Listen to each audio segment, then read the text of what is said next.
Welcome to Chapter 8, more group by methods. Thus far, we've concentrated our efforts on the ag, filter, and transform group by methods. Of course, there are many other methods that are available, and those are the ones we're going to explore in this chapter. Our syntax is going to look like one of these two for the most part. So we're going to get df.groupby grouping call, so that part you should be familiar with. And then we're going to call a method from here. Like I said, this method has been ag, filter, or transform. We've actually seen some of the aggregation methods, which we will review here as well. Or you will have another column that will be applied that method to. So we're going to see both of these syntaxes below. One for the all of the columns in the data frame, and the other for a single column in a data frame. All right.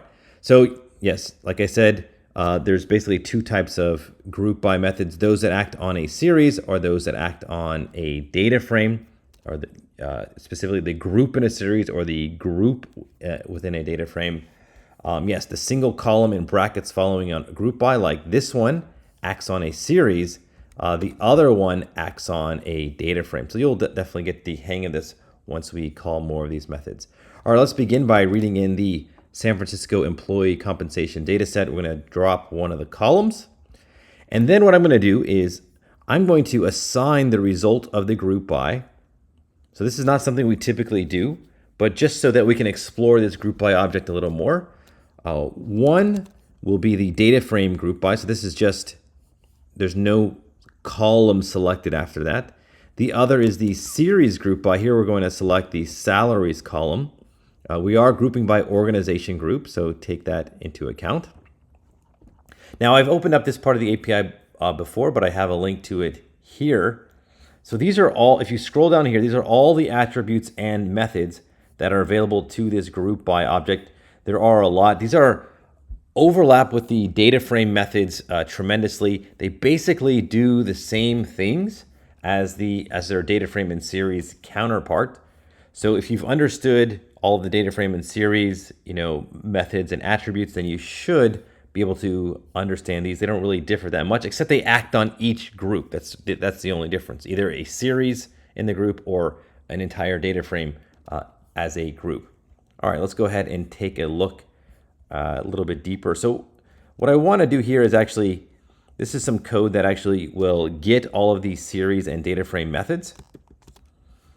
And what I've displayed here is the same thing that's over here. These are nearly all of the series group by methods. So these are all the things that you can call with your series. These are all the things that are available to you in your series. So we've already called ag and filter and transform. And now I want to call many of the other ones. Many of these are aggregation methods, so they're pretty easy to use. They return a single value for every group. This set of commands I got the data frame group by methods and the series group by methods. These are all the ones that are unique to the series. So I'm just using set operations here. So these are the ones that are unique to a series. These are the ones that are unique to a data frame. All right, so for the most part, you can see there's very few over here. So they almost all overlap with one another. So if it exists in a series, it most likely exists in a data frame as well. All right, so let's review calling the single aggregation methods.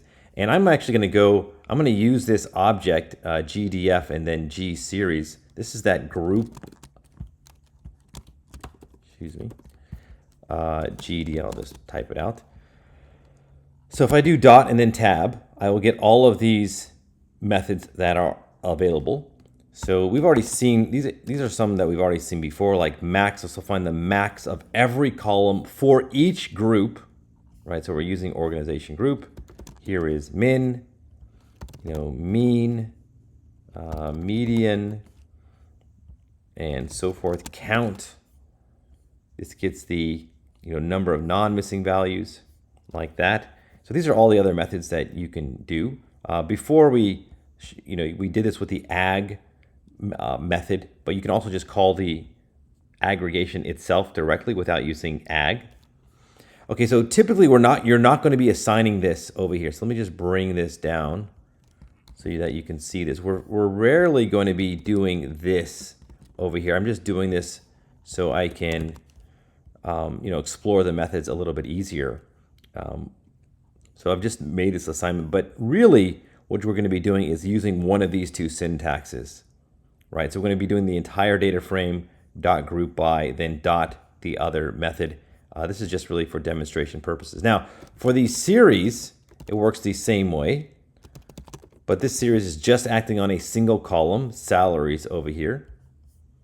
So if I did dot max, this will line up with this. This column will be the same as this. We can do dot min, median, and so on. The size method, this really shouldn't even get its own section. It's just the same as what we've done before. You see the total number of values in that group. Count is a little different. It just counts the non-missing values. Works the same thing for the group by.